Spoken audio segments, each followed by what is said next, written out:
குறையும். ஸோ எல்லா விதமான ஸ்கின் ப்ராப்ளம்க்குமே சூட் ஆகும். கண்ணுக்கடியில கருவளை இருக்கிறது, பிக்மெண்டேஷன் ப்ராப்ளம், ஆக்னே பிம்பிள்ஸ்னால வந்த பிளாக் ஸ்பாட்ஸு, பிக்மெண்டேஷன் இருக்கும் கழுத்துல நெறைய பேருக்கு. அந்த பிரச்சனைக்கு யூஸ் பண்ணலாம். நம்ம வீட்ல சமைக்கும்போது சுட்டுப்போம் எங்கேயாவது. ஸோ அந்த தீப்புண்களுக்கு அற்புதமான மருந்து. அந்த புண்கள உடனே குளிர வச்சு, அந்த புண்கள் வந்து ஆறக்கூடிய அளவுக்கு ஒரு எக்ஸலன்ட்டான கிரீம் அப்படின்னு சொல்லலாம். அது மாதிரி கால் பாதங்கள்ல நெறைய பேருக்கு வெடிப்பு இருக்கும். அதுக்கு தடவலாம். பைல்ஸ் ப்ராப்ளத்துக்கு தடவலாம். ஸ்கின் ப்ராப்ளம்ல ரிங் வார்ம்ஸ் படை, கருமேக ஊரல் படை இந்த மாதிரியான எல்லா படைகளுக்குமே இந்த கிரீம வந்து பயன்படுத்தலாம். மூலத்துல நெறைய பேருக்கு எரிச்சல் அதிகமா இருக்கும்.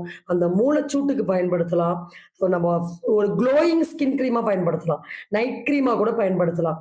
மாய்ஸ்சரைசரா பயன்படுத்தலாம். நம்ம நைட்டு முகத்துல பூசிட்டு காலையில பார்த்தீங்கன்னா, அவ்ளோ ஷைனிங் ஆயிடும். ஏன்னா இந்த குங்குலியம்ன்றது ஒரு பாசிட்டிவ் பவர அட்ராக்ட் பண்ணக்கூடிய